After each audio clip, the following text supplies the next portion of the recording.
बिगहा में घर बा लेकिन सूतल बानी टेम्पू में। जिंदगी अजुराइल बाटे नून तेल आ शैम्पू में। मनवा हरिहर लागे भैया हाथ लगौते माटी में। जियरा अजुओ अटकल बाटे घर में चोखा बाटी में। जिंदगी हम त जियल चाही खेत बगीचा बारी में। छोड़ छाड़ सब आयल बानी इहवा हम लाचारी में। काबा बम्बई में काबा बन के हम सिक्योरिटी वाला डबल ड्यूटिया खाटा तानी। ढिबरी के बाती के जैसे रोज रोज हम घाटा तानी। केकरा इतना शौक बाटे मच्छर से कटवावे के चाहेला ए तरे अपने के नर भसावे के। काबा बम्बई में काबा गांव शहर के बिचवा में हम गजबे कंफ्यूज आइल बानी। 2 जून के रोटी खातिर बम्बई में हम आइल बानी। घी दूध माठा मिश्री मिलेला हमरा गाँवे में।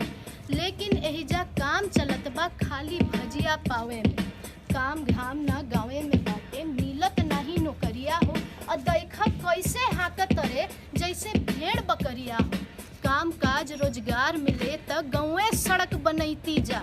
जिला जवारी छोड़ी के इहवा काहे ठोकर खैती जा। काबा बम्बई में काबा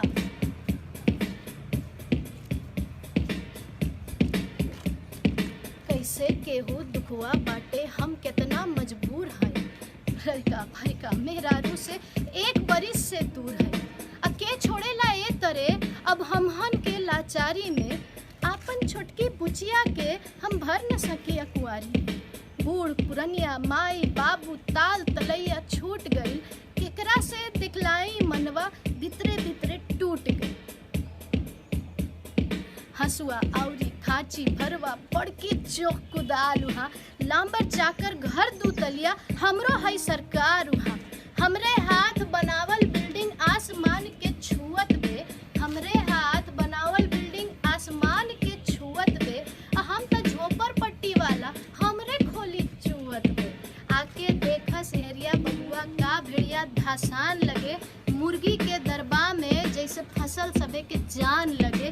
काबा बम्बई में काबा इतना जियला मुअला पर भी टूटल कौड़ी मिले ना।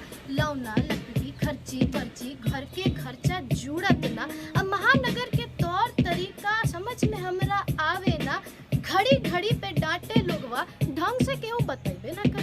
काबा बम्बई में काबा जबरा के हथवा में भैया नियम आ कानून उहा। छोट छोट बतियन पे उ क देले सा खून उहा।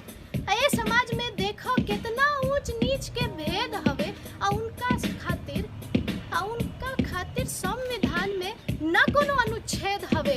काबा बम्बई में काबा बेटा बेटी लेके गाँवे जिंदगी जियल मुहाल हवे। ना निमन एको गो स्कूल वहाँ पे ना ही अस्पताल हवे।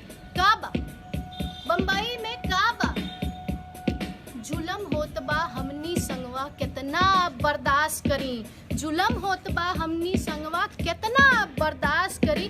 देश के बड़का हाकिम लोग पे अब कैसे विश्वास करी। ए बाबू लोग ए हाकिम लोग हमरो कुछ सुनवाई बा। गाँव में रोगिया मरत बाड़े मिलत नहीं दवाई बा। हम त भुइया अरे हम त भुइया लेकिन तोर बहुते ऊंच सिंहासन बा। और सब जानेला केकरा चलते ना घरवा में राशन बा। काबा बम्बई में काबा हम दीपाली साहब रउआ लोग के हाथ जोड़ के प्रणाम करतनी। सागर जी के बहुत बहुत धन्यवाद गीत लिखे खातिर। मनोज बाजपेयी जी अनुभव सिन्हा जी से हाथ जोड़ के निहोरा बा कि ऐसा काम करत रही। भोजपुरिया समाज में रउआ लोग के जरूरत बा। रउआ लोग के पीछे नु हमनी के चले करी हमनी के पीछे बानी। काबा